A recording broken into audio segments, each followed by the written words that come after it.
Hi, this is Pat McDonald, your host for Vote for Vermont, where our tagline is Listening Beyond the Soundbites. Joining me in studio today is Bram Kleppner, who is a Vermont House candidate. That'd be a big chunk, wouldn't it? Step up, wouldn't it? Exactly. Welcome to the show. Thank you very much. It's great to be here. We've never met, and I'm very excited to meet you. Yes, likewise. Yes, excellent. So you are running as a Democrat from Chittenden 13, and what does... Chittenden 13 is basically the southern half of Burlington. For those who know Burlington, it's sort of from Maple Street and Cliff Street south, and wards 5 and 6 for the people who are familiar with Burlington's wards. I know that. Cool. Great area. It is a great neighborhood. Yeah, a lot of great funky houses and nice people. Lots of nice people. Yeah, and the outgoing rep, Gabrielle Stebbins, was kind enough to endorse me. Nice. And I must say, campaigning as a Democrat in the southern part of Burlington with Gabrielle's support was about as easy campaigning as anyone could ask for. I'm very impressed with her. She's, I don't think we've met personally, but I do a lot of monitoring of the State House, and thank God for Zoom. Yes. You can stay home and do that. But anyway, maybe you could tell our viewers a little bit about yourself. Sure. So, I've been really lucky to have both a public policy career and a business career.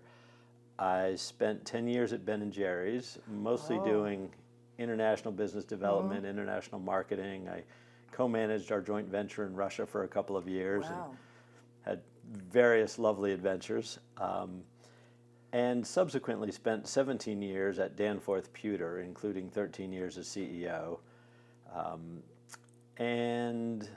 With some of the work that I had done at both of those companies, Governor Shumlin invited me to serve on the Business Advisory Council on Healthcare Financing. Oh, nice. When he was working on single payer. Right.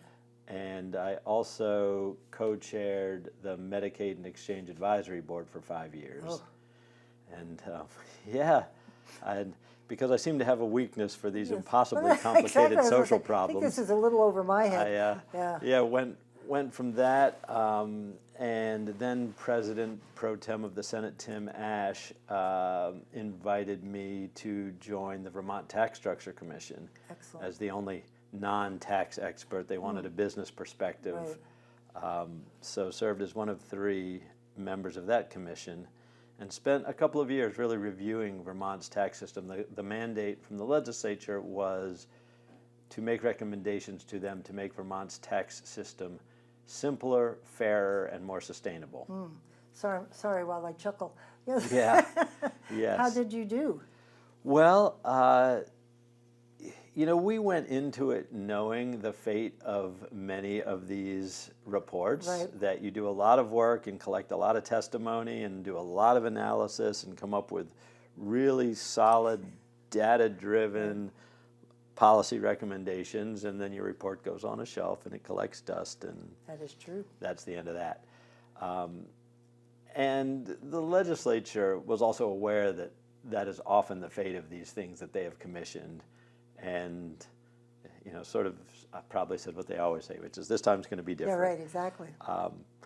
But, knowing that the 30-odd recommendations we made about all aspects of Vermont's tax system were unlikely to all get implemented, we said to the legislature and the administration when we finished our work, look, we've spent a lot of time, we've done a lot of research, we had a paid staff, we've collected testimony from experts, we've collected public testimony from Vermonters, we've looked at what other states are doing, we've looked at the history of Vermont taxation, and with all that work, if you take only one of our recommendations and implement it, and that recommendation was to move how we finance education from this impossibly complicated hybrid we have to make it purely an income-based education tax.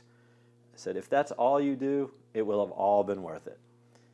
And there was some movement and traction, which was unfortunately swept away by COVID. We were just finishing our work when the pandemic hit, and that obviously became the legislature's priority. Maybe they should resurrected and dusted off a little bit, because there's a lot of us who like that idea. It makes sense, and then everybody's in on it, whether you rent or not. Yes, Yeah. and it solves a number of other problems. And even back then, pre-COVID, as we took testimony around the state, what we heard from Vermonters, their number one request was, please give us property tax relief. These property taxes are becoming unbearable. This year especially was like, there was such an outcry, I couldn't believe it. And they actually responded. They got it down from 22 to 13, is that right, I think? Yes. But not where it should be, but close. Yeah. And it's tough, in this campaign, I knocked on something like 2,000 doors and talked to a lot of people, and met people who are selling their homes because of the property taxes. They are losing their homes. And it's across our society. It's more modest homes and it's larger homes that the people are being driven out of. One guy told me this really sad story that they bought their house 10 years ago. It was he and his wife. It was their dream house in their dream neighborhood, and their plan was to live there until they became too decrepit to live on their own. And he said, when we bought it, property taxes were $11,000 a year. It was a stretch for us, but we could manage it. Now they're $20,000 a year. We can't manage it anymore. So he was selling his dream, Right, there which you go. just Well, isn't I'm right. retired, and a lot of people I know are retired, and it's getting a little tight. Yeah. I mean, and I have some of my best conversations are at the meat counter, when I take a look at the prices of meat, and I'm a little vocal. And for sure, somebody butts in and says, "Oh, we start talking about it." Yeah. Everybody's feeling it. It's terrible. Wow, that's good. So here you are. Why did you choose to jump into the fray and run for the House? Well, with the policy work I've done, and I actually should mention the last piece, which was, as I said, my weakness for large, complicated problems, from healthcare to taxation, and I now serve on the Climate Council, representing Vermont manufacturers based on the work we did at Danforth to reduce our carbon footprint. Nice. And so I've been in and out of the State House a lot, and have given testimony, and have been part of those conversations, and have thought it would be interesting to serve as a member of the legislature, but it was a sort of a vague thought. Yeah. I was CEO of Danforth for 13 years, starting with the Great Recession and ending with the pandemic. Wow. A Both ends of the... mid-sized manufacturing company, and I wouldn't say I was burned out, but I was certainly feeling the weight of the years. I would think. And was ready to do something else. So I transitioned into a board advisory role there at the end of April. And I had this beautiful plan for May. I was going to ride my bike every morning, work in my garden, work on my house, not even think about another job until June. But 4 days after my last day at Danforth, the outgoing rep from our district, Gabrielle Stebbins, called and said, No. I'm not going to run for re-election, and I think you'd be really good. Excellent. And I'd endorse you if you ran. And it was just far too nice an invitation to say no to. I sort of thought, I said, wow, that's really flattering. Let me think about it. But as I thought about it, I'm like, Great. if opportunity knocks this loudly and I don't hear it, I need to go see my audiologist. Exactly. Because how often in your life is someone going to call you and invite you into a position like that? So Great. Good for you. So here off we are. and running. And when I filed, no one else had filed to run for that seat. Subsequently, 2 other people filed, and someone in the state Democratic Party told me we had the most hotly contested primary in the state. Really? Who are the 2 other people? Are they former legislators or just active No, folks? neither one's a legislator, but both very well qualified. There was a guy called Larry Lewack who has been active in progressive politics in Vermont, running in the Democratic primary. And, he's done a lot of good work over the years on many things. And the other was a woman named Dale Azaria, who's an attorney at the Conservation Law Foundation and had been counsel to the Vermont Department of Housing and Community Development. Oh, interesting. Under both Governors Scott and Shumlin, and had served as counsel at Pizza Galley Construction. So someone who really knew housing policy, construction, and new climate. Very smart, super nice. Yep. She's also the chair of the board of Local Motion, the biking nonprofit, Right. which is the only thing that gave me a little twinge in this campaign because I'm a moderately serious club level biker.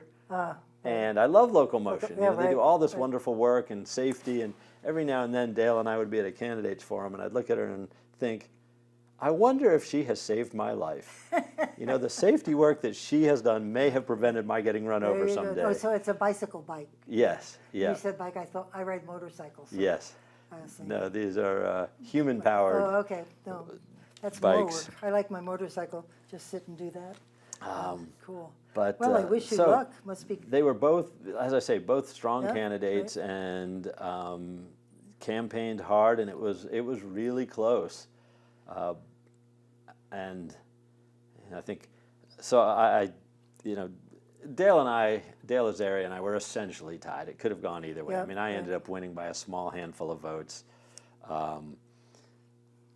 But sort of to balance out how hard fought the primary was, I'm uncontested in the general election. Good for you. So, That's, I've never had that happen, and I've always wanted to. Just, Yeah. knock on doors and do what you're supposed to do, but you feel Yeah. a little more comforting. yeah, I sort of feel like the primary with all those candidates was hard on me, but really good for democracy. Right.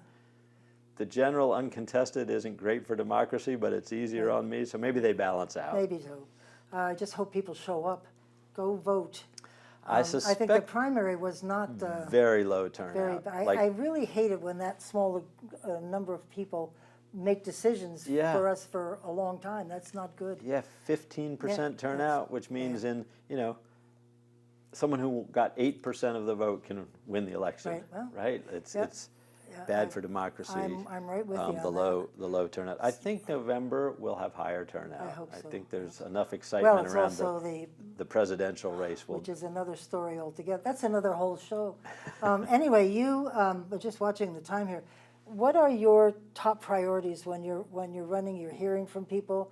Have they changed at all? When you went into the race, you probably had an idea of what you wanted to focus on, but then maybe have people sort of Yeah.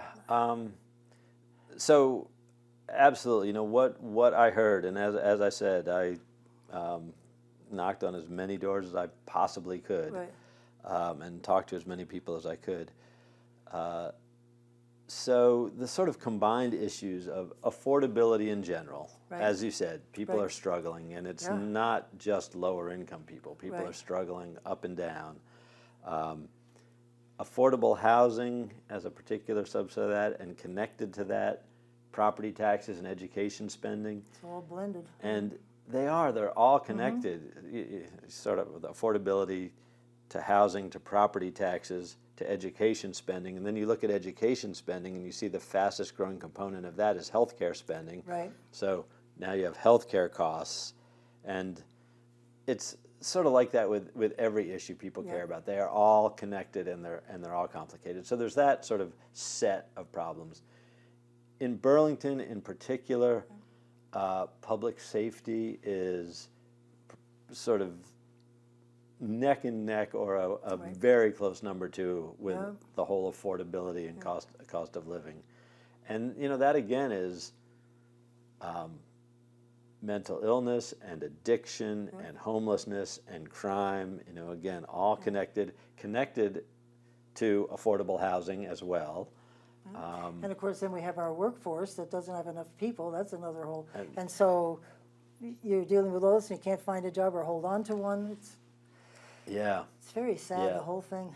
It is. So affordability, public safety, healthcare, climate. There are quite a few people who are concerned about climate, and again, there's a range of people for whom that's the only issue that matters, and sort of are willing to sacrifice everything to address that. And there are other people who see it as a big threat and care a great deal, and are trying to figure out how to pay their grocery bill every week. Right, exactly. Right. I'm president of Campaign for Vermont. I think I mentioned that. And we every year send out a survey.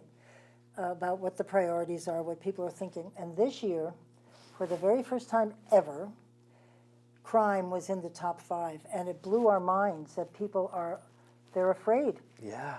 I mean, this is Vermont. I mean, what the Yeah. heck? And they're just scared to death. And you know, especially knocking on doors in Burlington, the number of people who told me, I'm afraid to go downtown, I don't do it anymore. I haven't been there in years now. And you know, you're going, A, that's just plain wrong. No one Right. should be afraid to walk Right. to the downtown. And particularly heartbreaking because we have such a beautiful downtown with the waterfront and Right. Church Street and the university. I mean, it's gorgeous, and the beaches. Yep. You know, parents who are afraid to take their kids to the beaches because they don't want them stepping on needles in their bare feet. Right? Well, that's a pretty scary. It that's is scary. It is. Right. It's terrible, and no one should feel that way Right. in Burlington or in anywhere in Vermont, and they do. And you know, the fentanyl crisis. I sort of think of it. It's like a pipe bursting in your home, right? It is not something that you planned, not something you knew was coming, not something you budgeted for, something that There does it a is. lot of damage, Yep. and you have to deal with it. Right. And it may mean you can't go to the Cape on vacation this summer because you had to pay for all the damage that the water did, right? It may Right, mean you right. go to North Beach instead, but you have to deal with the burst pipe. And I think dealing with the fentanyl crisis is going to cost a lot, Yep. and we have to deal with it. You know, they just passed this year in Burlington to have I don't know what they call them, but The safe injection site. injection site, which I had somebody on the show that was very supportive of that. And I'm very fond of him. I love him dearly, but I haven't figured out where I fall on that issue yet. Because you can't make them go for treatment.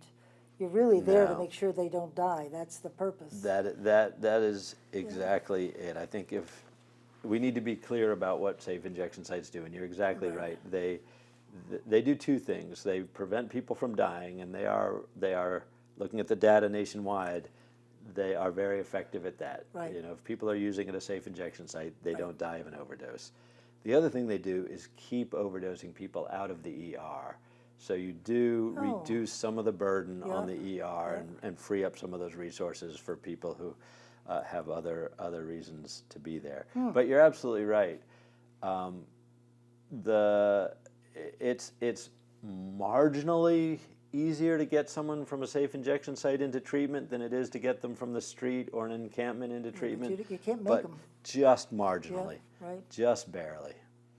Well, we'll have to see how that works. Yeah. Because I know, I'm trying to remember the statistics he shared with me. A couple of hundred people a year die from the overdose, and and of course we're such a small state that number looks like it's in percentage-wise is like we're leading in the nation or something. But and we all know someone, right? You know, within about 6 weeks of each other, one of my good friends who lives just across the street from me, his son died of an overdose, and 6 weeks later, one of my son's middle school friends graduated from college, and a month later died of an overdose. Oh, that's tragic. And that's sad. you know, to have these two wonderful young men die that way is heartbreaking. And if there had been a safe injection site, would either of them have been there? I don't know. Yeah, right.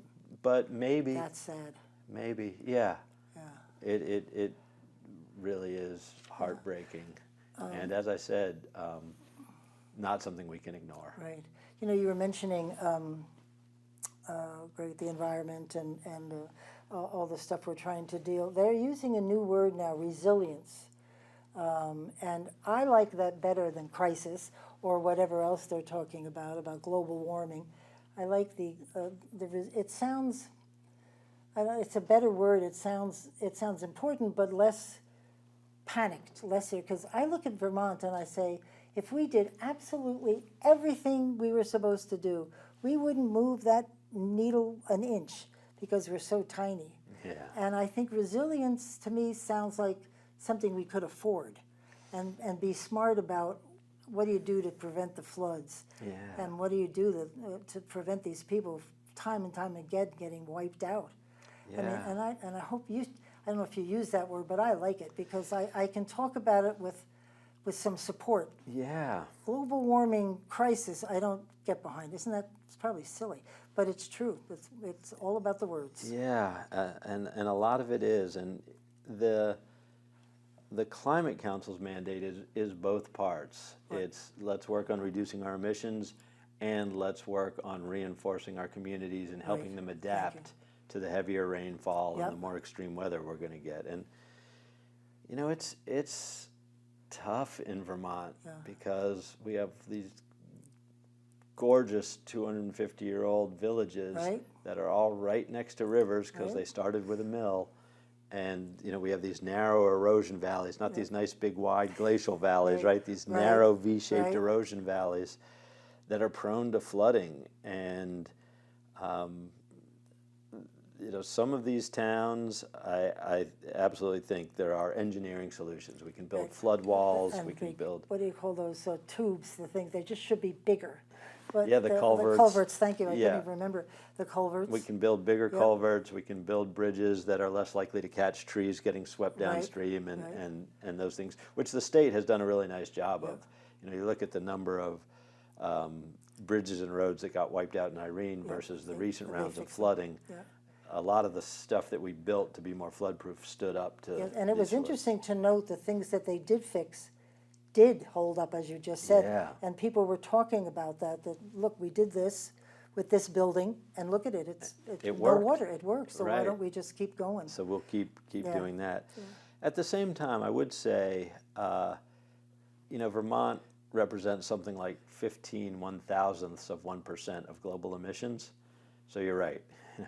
We can't affect the temperature of the globe. But I would say those 15 1,000ths of 1%, that's our responsibility. That's what we're responsible for. I agree with you, and I really want to do the right thing, and I think most everybody does, Yeah. if we can afford it. I would throw that in. Yeah, there's affordability, and you know, I will say Burlington Electric, you know, in an effort to practice what I preach, just before the pandemic, my family undertook a program to get our house to zero emissions. Oh, wow. And Burlington Electric believes that our house was the first historic structure in Burlington to get to zero emissions, which is to say, we took out the furnace and we put in heat pumps. We took out the gas hot water heater and put in a heat pump water heater.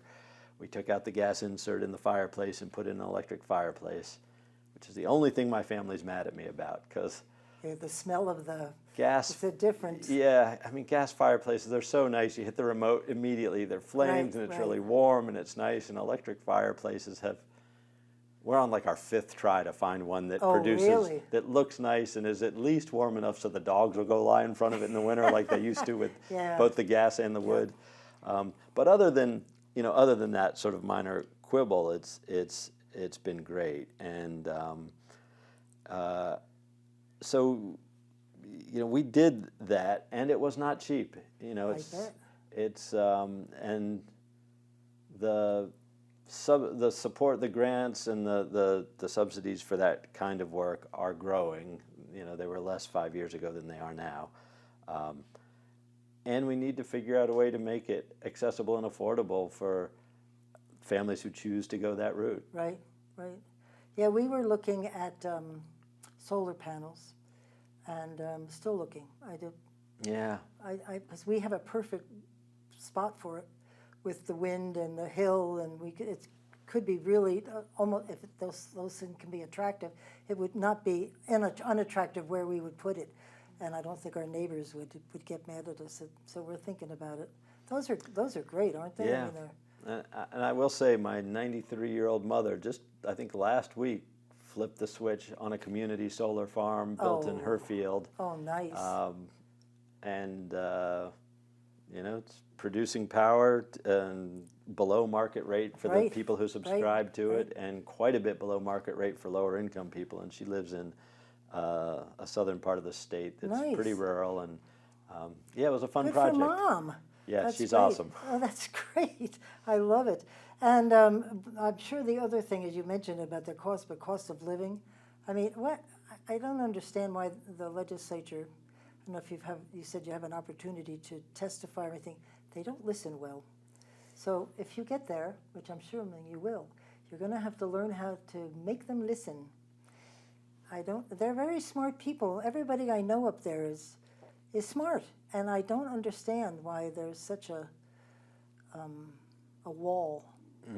That's It's very interesting. strange. Yeah, Because I just talked to the gentleman, I did a show right before you came here, and we were talking about, he's a legislator, and when I was in the legislature, your bill, my bill, and the best bill, which is the compromise bill, the third bill, not anymore. yeah. You know, and every side's got good ideas, whether you like it or not. That's the truth. Yeah, You know? yeah. No, I agree, and I agree that everyone I know there is smart and hardworking and good intentioned. Working pretty sincerely. Yeah. And it is absolutely true that a lot of our fellow citizens feel like the legislature has gotten out ahead of Right, where the right. people of Vermont are. Yep. To sort of put it charitably, they've gotten out ahead. Well, we were talking S5. I don't know if you followed this is the oil, the heating oil and the cost of Yeah, that. yeah. And Senator Sears, before he passed away, mandated that the bill passed, but it has to come back a second time. Yes. And the legislature got more phone call messages not to pass S5 than they got on abortion. Wow. The state went berserk, and they wrote in and said, do not vote for S5. But they did, and here we Yeah. are. Yeah, the look back will be interesting. There's as you know, the reports that are coming out that are Right. suggesting there'll be a pretty big jump in the price of heating fuel, Huge. heating oil, and the people who worked on that bill saying, and actually the people who did the analysis said this shouldn't be used to try to project costs, right? That's not the purpose of this analysis we did. And the people in the legislature are saying, we don't have all the information yet. Right. But even, Chris Bray, who was a lead sponsor, said very clearly, I'm not voting for a thing that's going to add $1.70 per gallon. Good for I like Chris. Right. I've always liked Chris. Came out very Yeah, clearly. good for him. And even though it's his bill, so, and I won't either if I get elected. I mean, how can you go home and face Yeah. face people? Can't even buy my steak anymore, for heaven's sake. There's just so much one can do with chopped meat. Yes. That's all I'll say. Indeed. And we have to be realistic about the fact that as much as is built into the Affordable Heat Act to help people Right. transition off of fossil fuel to heat pumps and to advanced wood heating and these other options, it's going to take some time, especially with the workforce issues you mentioned Right, earlier. exactly. So there are going to be a lot of Vermonters who are going to be buying heating oil every Yep. fall for the winter season for a number of years. Right. And it has to work for them, right? Yeah, for it sure. Just, it has Yeah, to. and I think you're right about that. And we mentioned the workforce. There's not enough people to even install them Yeah. or to help us. Do you have any idea? You were in the workplace and hiring people. Where are they? Who is enabling these people to stay and afford to live here? I read something a while ago about the labor shortage, and there was a column in the Times by Paul Krugman, and he said some interesting things. He said, one thing that has happened is since 2016, we have admitted many fewer immigrants to our country. And adding up from 2016 to now, it's something like 2 million fewer than we had been on pace before. So there's 2 million people out of the workforce. He also said, I don't remember the exact number, but he said, the pandemic caused a lot of people just to retire early. Right, well, that's like true. Right, 3 or 4 years worth of retirements all happened in a year. right. But the other interesting thing he said, so they're out of the workforce. Another interesting thing he said was a lot of people, when the pandemic hit and there was the initial recession, lost their jobs, they started their own businesses. And they've just kept doing that. So they're still in the workforce, Right. but I can't hire them. Right, no. Right? No one can Right. hire them. And you add all those things up, and Yeah, there you are. there you are. Because I know a lot of people are going back to work when they need money. They work for a while, quit, and they just like the freedom Yeah. of coming and going. So Yeah. we've sort of run out of time, and it's such a pleasure to meet you. Gosh, I wish you all the best. Thank you.